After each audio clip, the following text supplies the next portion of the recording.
Hello, and welcome to the final episode of I Will Break Your Game featuring the Talos Principle. I genuinely didn't expect to be able to get here. I thought I was going to have to skip some puzzles. I didn't think every single one of them was actually going to be breakable, but here we are. Thanks to all my regular viewers who were helping out while I was making the series with comments and links and even a video response. And also thanks to Crow Team for making not only one of my favourite games ever, but also for helping me out by giving me shoutouts on social media, which gave me a good boost while I was making the series. So without further ado, let's break Talos Principle once and for all.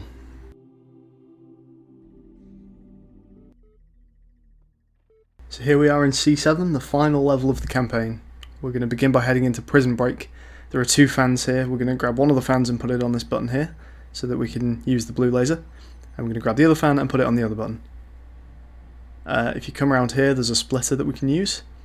We're going to attach this to one of the fizzlers and to the blue laser emitter over at the end there. So this should open a fizzler, and now we have two cubes at our disposal. So grab the first cube. We're going to put it down over by the wall here. This is actually going to provide us as a stepping stone to jump from one wall to the other. I've put my cube not quite touching the wall so that I could jump to it, but I think you can actually afford to put it right up against the wall and still be able to jump to it. And that will mean that you can't actually overshoot and fall off, which I did when recording this.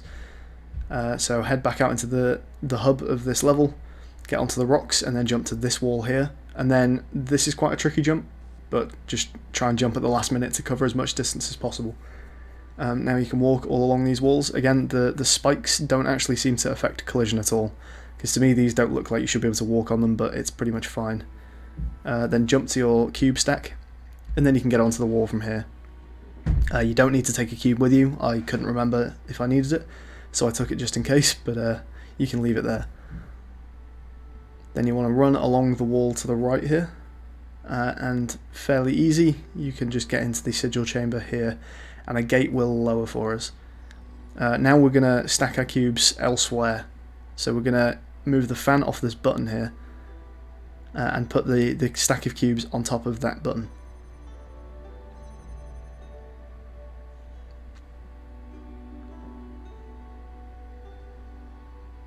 We're going to do what we did last episode and put the stack next to a wall so that we can get on top of the wall and then look down and grab a cube from above. So do the same as last time, run along these walls until we get to the stack of cubes that we put on the button. And then from here we are going to grab a cube, so just edge your way to the corner of the wall and grab the cube. Now we're going to use this and jump straight into the next puzzle. Make sure you don't fall into the hub, otherwise you won't be able to get it in here. And this makes things really easy, because the challenge with this puzzle is that the two lasers are trying to cross.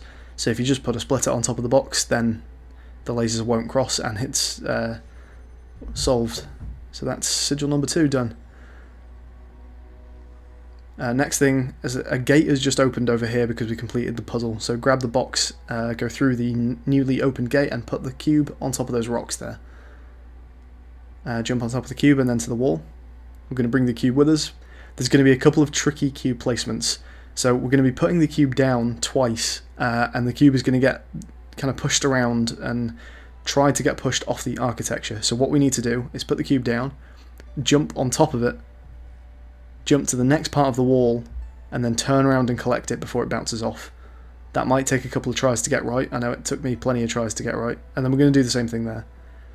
So now we can quite easily get into the sigil chamber from here, but I'm not going to do that because I just want to show you another way of doing this as well. There's a laser that activates a fan that pushes you out of the sigil chamber if you just try and run straight in from the start of the level.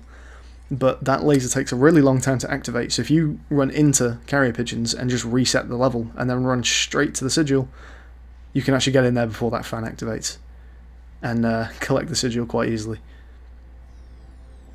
So there's just one last sigil to get in the entire game now.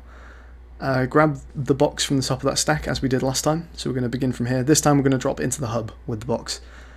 Take this over to the opposite corner, and there are some rocks here, and we're going to put the box on top of those rocks. Once it's down, jump on top, and then you should be able to get a jump prompt to this wall if you're close enough.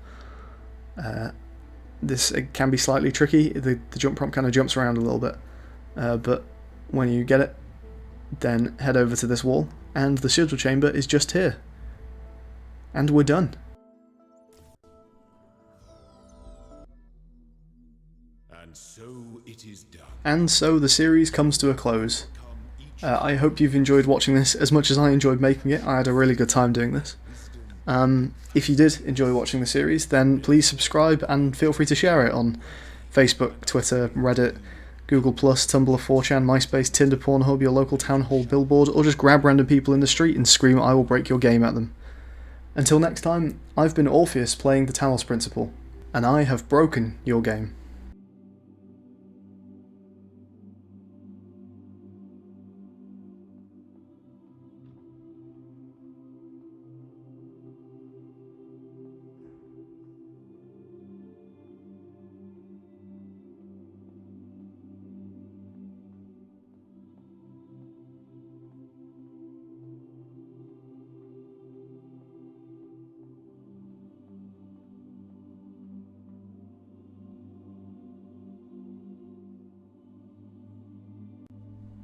Wait, hang on. We're not done yet. We've got the whole road to Gehenna to complete.